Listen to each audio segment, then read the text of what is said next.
Excelentíssimo senhor Presidente da República, José Sarney. Excelentíssimo senhor Presidente do Senado Federal, Humberto Lucena.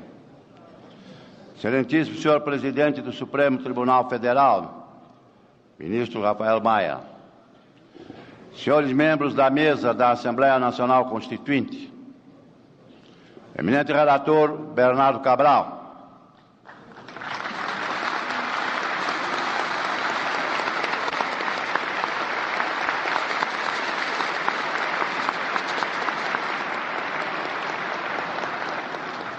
Precaros chefes do Poder Legislativo de nações amigas, insignes embaixadores, saudados do decano Dom Carlos Furno, excelentíssimos senhores ministros de Estado, excelentíssimos senhores governadores de Estado, excelentíssimos senhores presidentes de assembleias legislativas, dignos líderes partidários, autoridades civis, militares e religiosas, registrando o comparecimento do cardeal Dom José Freire Falcão, arcebispo de Brasília, de Dom Luciano Mendes de Almeida, presidente da CNBB.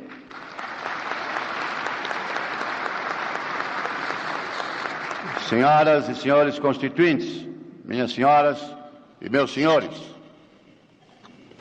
2 de fevereiro de 1987, ecoam nesta sala as reivindicações das ruas.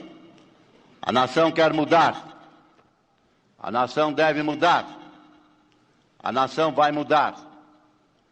São palavras constantes do discurso de posse como presidente da Assembleia Nacional Constituinte.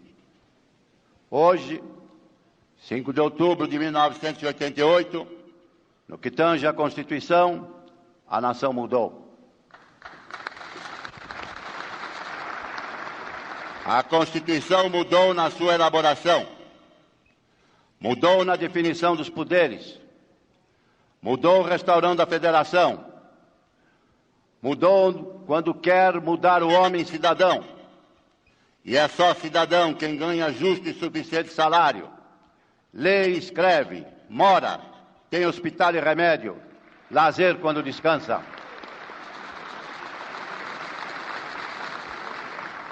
Num país de 30.401.000 analfabetos, afrontosos 25% da população, cabe advertir, a cidadania começa com o alfabeto. Chegamos, esperamos a Constituição como vigia espera a aurora. Bem-aventurados os que chegam. Não nos desencaminhamos na longa marcha. Não nos desmoralizamos capitulando ante pressões aliciadoras e comprometedoras.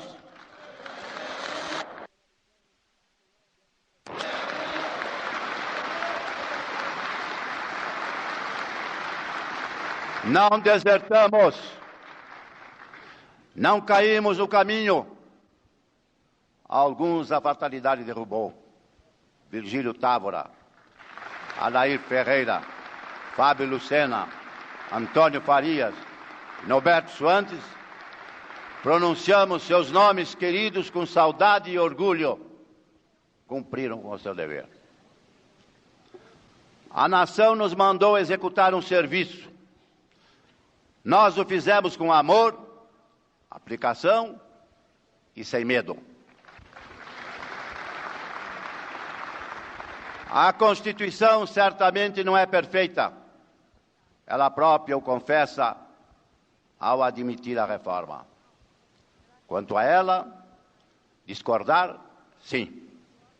Divergir, sim. Descumprir, jamais. Afrontá-la, nunca.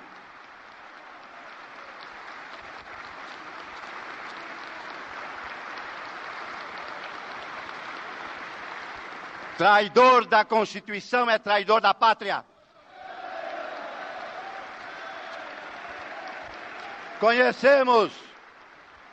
Traidor da Constituição é traidor da pátria. Conhecemos o caminho maldito. Rasgar a Constituição, trancar as portas do Parlamento, garrotear a liberdade, mandar os patriotas para a cadeia, o exílio e o cemitério.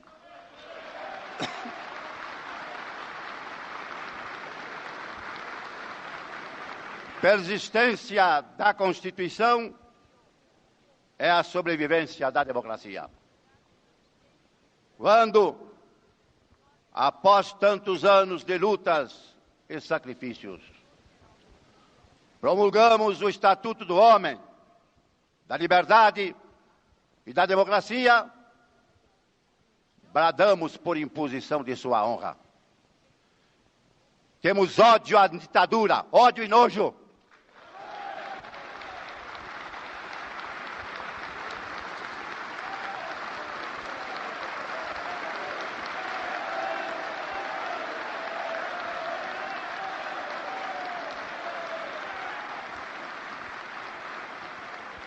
Amaldiçoamos a tirania, onde quer que ela desgrace homens e nações, principalmente na América Latina.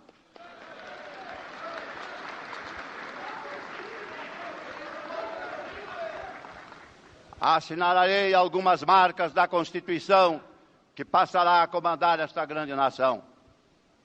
A primeira é a coragem. A coragem é a matéria-prima da civilização. Sem ela, o dever e as instituições perecem. Sem a coragem, as demais virtudes sucumbem na hora do perigo. Sem ela, não haveria a cruz, nem os evangelhos. A Assembleia Nacional Constituinte rompeu contra o establishment, investiu contra a inércia, desafiou tabus. Não ouviu o refrão saudosista do velho do Restelo no genial canto de Camões. Suportou a ira e perigosa campanha mercenária dos que se atreveram na tentativa de aviltar legisladores em guardas de suas burras abarrotadas com o ouro de seus privilégios e das especulações.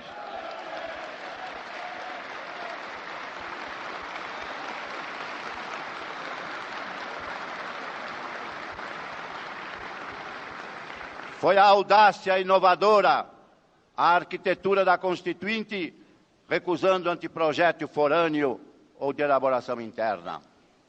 O enorme esforço é dimensionado pelas 61.020 emendas, além de 122 emendas populares, algumas com mais de 1 milhão de assinaturas, que foram apresentadas, publicadas, distribuídas, relatadas e votadas no longo trajeto das subcomissões à redação final.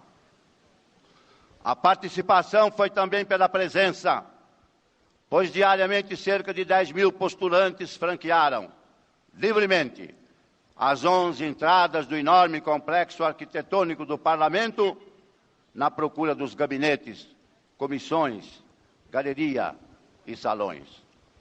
Há, portanto, representativo e oxigenado sopro de gente, de rua, de praça, de favela, de fábrica, de trabalhadores, de cozinheiras, de menores carentes, de índios, de poceiros, de empresários, de estudantes, de aposentados, de servidores civis e militares, atestando a contemporaneidade e a autenticidade social do texto que ora passa a vigorar.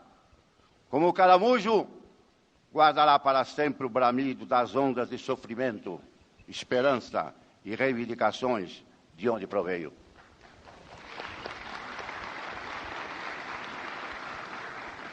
A Constituição é caracteristicamente o Estatuto do Homem. É sua marca de fábrica. O inimigo mortal do homem é a miséria. Não há pior discriminação do que a miséria. O Estado de Direito consectário da igualdade não pode conviver com o estado de miséria. Mais miserável do que os miseráveis é a sociedade que não acaba com a miséria.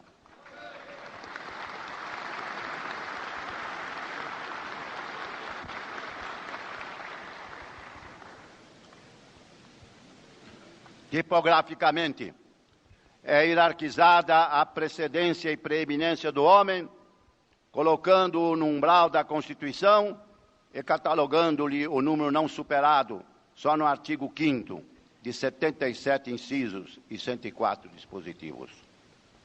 Não lhe bastou, porém, defendê-lo contra os abusos originários do Estado e de outras procedências. Introduziu o homem no Estado, fazendo-o credor de direitos e serviços, cobráveis inclusive com o mandato de junção. Tem substância popular e cristã o título que a consagra, a Constituição Cidadã. Vivenciados e originários dos estados e municípios, os constituintes haveriam de ser fiéis à federação. Exemplarmente o foram.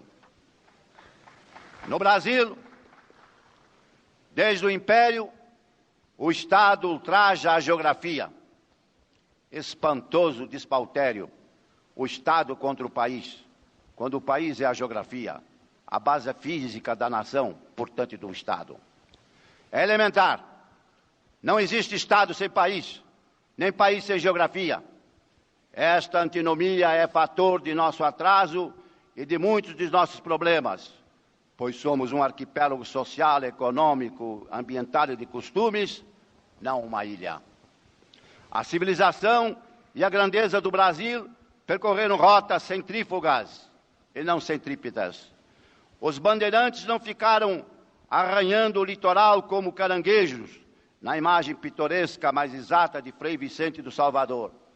Cavalgaram os rios e marcharam para o oeste e para a história na conquista de um continente.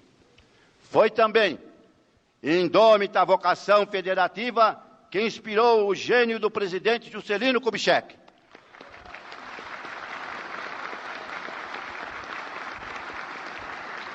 Que plantou Brasília longe do mar, no coração do sertão, como a capital da interiorização e da integração. A federação é a unidade na desigualdade, é a coesão pela autonomia das províncias, comprimidas pelo centralismo, há o perigo de serem empurradas para a secessão. É a irmandade entre as regiões, para que não se rompa o elo. As mais prósperas devem colaborar com as menos desenvolvidas. Enquanto houver Norte e Nordeste fracos, não haverá na União Estado forte, pois fraco é o Brasil.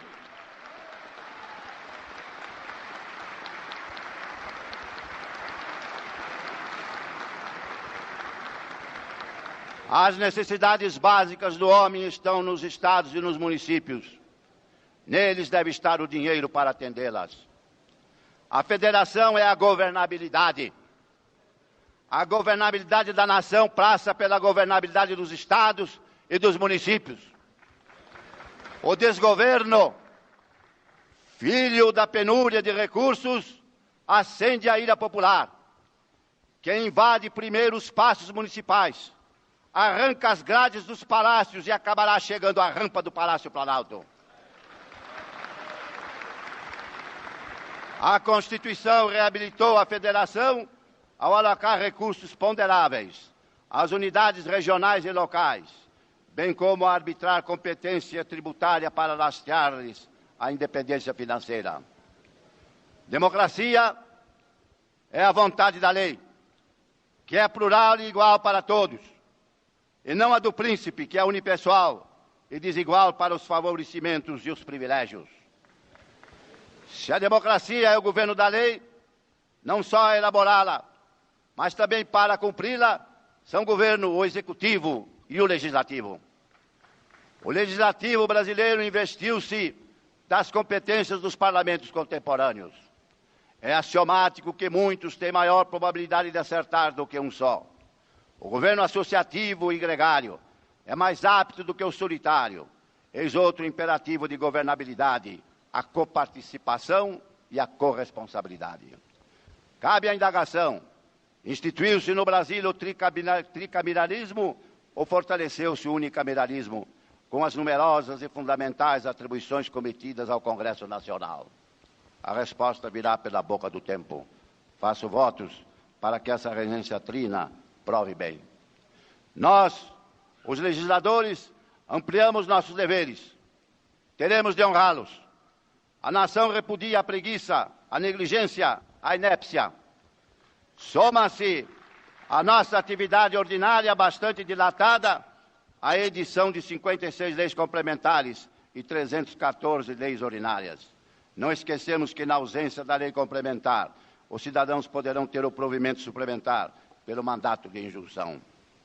A confiabilidade do Congresso Nacional permita que repita, pois tem pertinência, o slogan: vamos votar, vamos votar. Que integra o folclore de nossa prática constituinte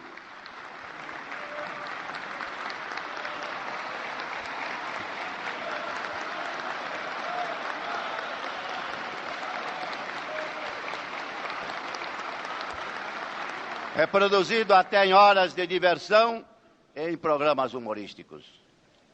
Tem significado de diagnóstico a Constituição ter alargado o exercício da democracia em participativa, além de representativa, é o clarim da soberania popular e direta, tocando no umbral da Constituição, para ordenar o avanço no campo das necessidades sociais. O povo passou a ter a iniciativa de leis. Mais do que isso, o povo é o superlegislador, habilitado a rejeitar pelo referendo projetos aprovados pelo Parlamento. A vida pública brasileira será também fiscalizada pelos cidadãos, do presidente da República ao prefeito, do senador ao vereador. A moral é o cerne da pátria. A corrupção é o cupim da República. República suja pela corrupção impune, tomba nas mãos de demagogos que, a pretexto de salvá-la, a tiranizam.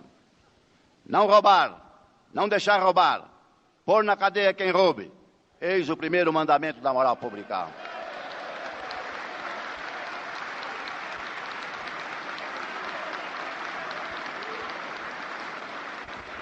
Pela Constituição, os cidadãos são poderosos e vigilantes agentes da fiscalização através do mandato de segurança coletivo, do direito de receber informações dos órgãos públicos, da prerrogativa de petição aos poderes públicos em defesa de direitos contra a ilegalidade ou abuso do poder, da obtenção de certidões para a defesa de direitos, da ação popular que pode ser proposta por qualquer cidadão para anular ato lesivo ao patrimônio público, ao meio ambiente e ao patrimônio histórico, isento de custas judiciais, da fiscalização das contas dos municípios por parte do contribuinte.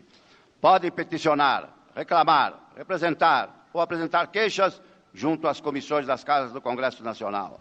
Qualquer cidadão, partido político, associação ou sindicato são partes legítimas e poderão denunciar irregularidades ou ilegalidades perante o Tribunal de Contas. Da União, do Estado e do município, a gratuidade facilita a efetividade desta fiscalização. A exposição panorâmica da lei fundamental que hoje passa a reger a nação permite conceituá-la sinoticamente como a Constituição Coragem, a Constituição Cidadã, a Constituição Federativa, a Constituição Representativa e Participativa, a Constituição do Governo Síntese Executivo Legislativo, a Constituição Fiscalizadora. Não é a Constituição perfeita. Se fosse perfeita, seria reformável. Ela própria, com humildade e realismo, admite ser emendada até por maioria mais acessível dentro de 5 anos. Não é a Constituição perfeita, mas será útil, pioneira, desbravadora, será luz, ainda que de lamparina, na noite dos desgraçados. É caminhando que se abrem os caminhos. Ela vai caminhar e abri-los. Será redentor o caminho que penetrar nos bolsões sujos, escuros e ignorados da miséria.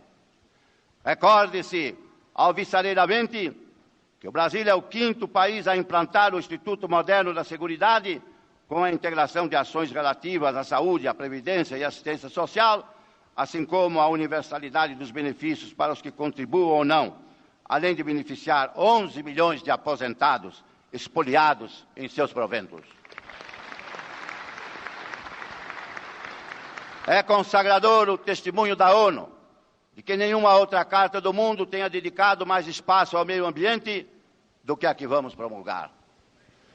Senhor Presidente José Sarney, Vossa Excelência cumpriu exemplarmente o compromisso do saudoso, do grande Tancredo Neves, e também de Vossa Excelência e da Aliança Democrática, de convocar a Assembleia Nacional Constituinte.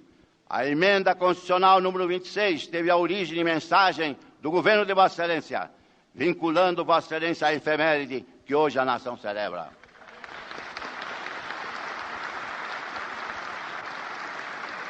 Nossa homenagem ao presidente do Senado, senador Humberto Lucena, atuante na Constituição, pelo seu trabalho,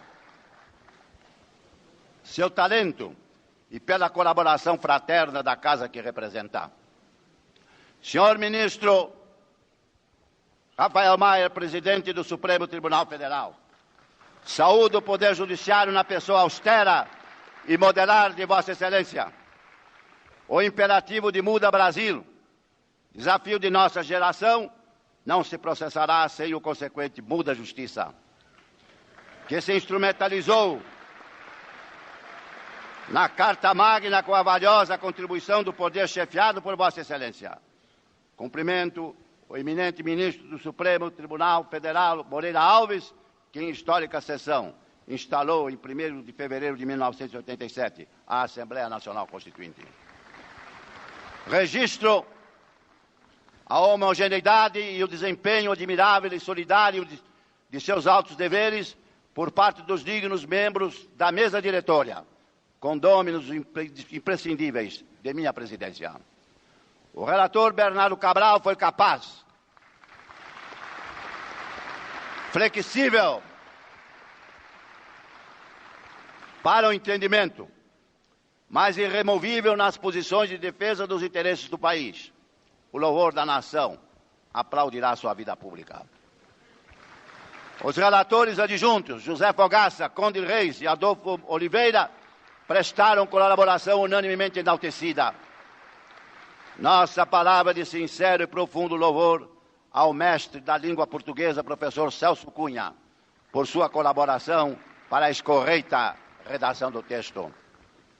O Brasil agradece pela minha voz a honrosa presença dos prestigiosos dignatários do Poder Legislativo do continente americano, de Portugal, da Espanha, de Angola, Moçambique, Guiné-Bissau, Príncipe e Cabo Verde. As nossas saudações entusiasmadas.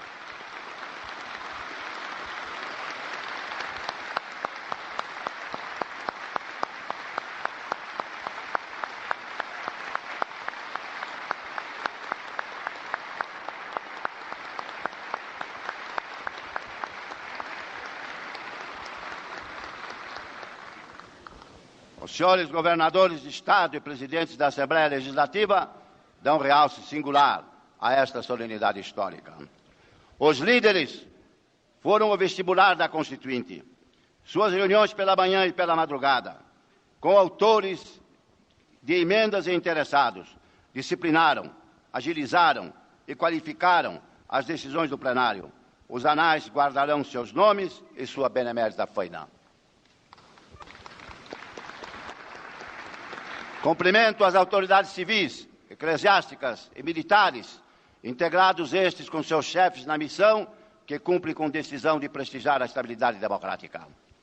Nossas congratulações à imprensa, ao rádio e à televisão. Viram tudo, ouviram o que quiseram, tiveram acesso desimpedido às dependências e documentos da Constituinte. Nosso reconhecimento, tanto pela divulgação como pelas críticas, que documentam a absoluta liberdade de imprensa neste país. Testemunho a coadjuvação diuturna e esclarecida dos funcionários e assessores, abraçando-os nas pessoas de seus excepcionais chefes, Paulo Afonso Martins e Ademar Sabino.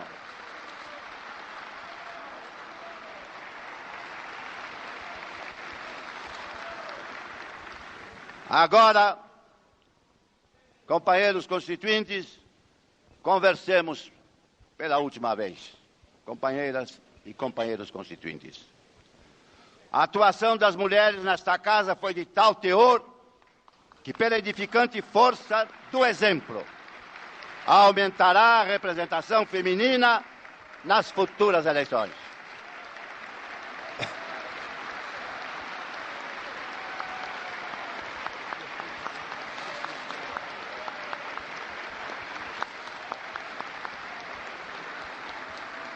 Agradeço a colaboração dos funcionários do Senado e da gráfica do Prodazem. Agradeço aos constituintes a eleição como seu presidente. E agradeço o convívio alegre, civilizado e motivador. Quanto a mim, cumpriu-se o magistério do filósofo. O segredo da felicidade é fazer do seu dever o seu prazer.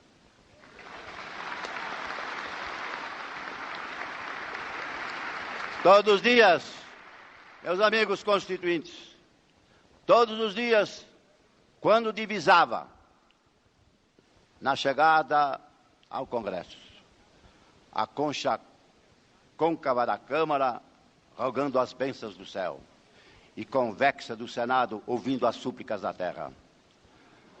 A alegria inundava o meu coração.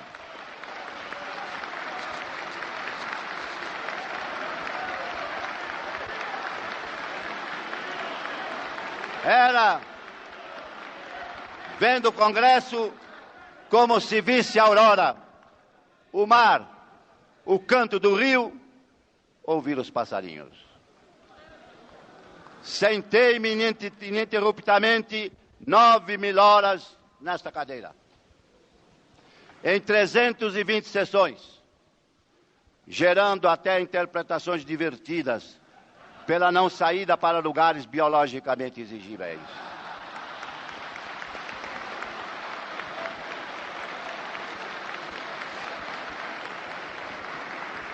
Somadas, as das sessões foram 17 horas diárias de labor, também no gabinete e na residência, incluídos sábados, domingos e feriados. Político, sou caçador de nuvens. Já fui caçado por tempestades. Uma delas, benfazeja, me colocou no topo desta montanha de sonho e de glória. Tive mais do que pedi. Cheguei mais longe do que mereço. Que o bem que os constituintes me fizeram frutifique em paz, êxito e alegria para cada um deles. Adeus, meus irmãos. É despedida definitiva, sem o desejo de retorno. Nosso desejo é o da nação. Que este plenário não abrigue outra Assembleia Nacional Constituinte.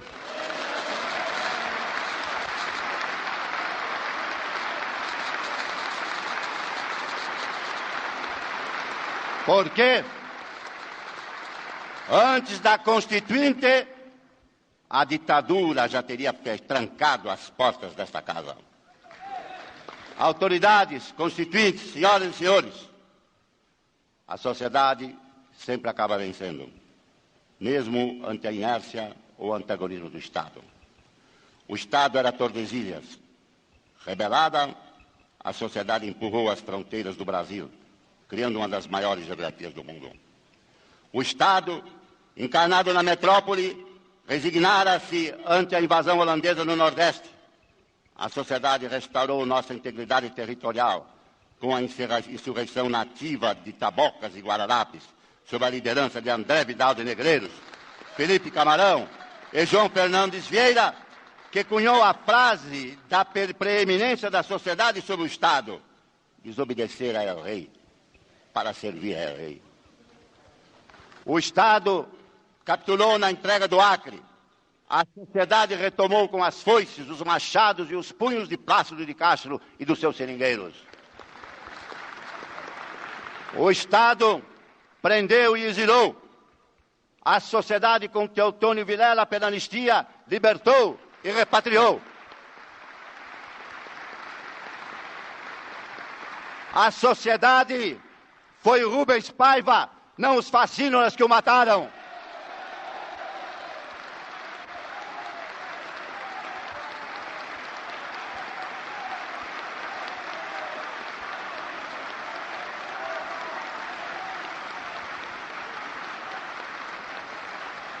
Foi a sociedade mobilizada nos colossais comícios das diretas já, que pela transição e pela mudança derrotou o Estado usurpador. Termino com as palavras com que eu comecei esta fala. A nação quer mudar. A nação deve mudar. A nação vai mudar. A Constituição pretende ser a voz, a letra, a vontade política da sociedade rumo à mudança. Que a promulgação seja nosso grito. Mudar para vencer. Muda, Brasil!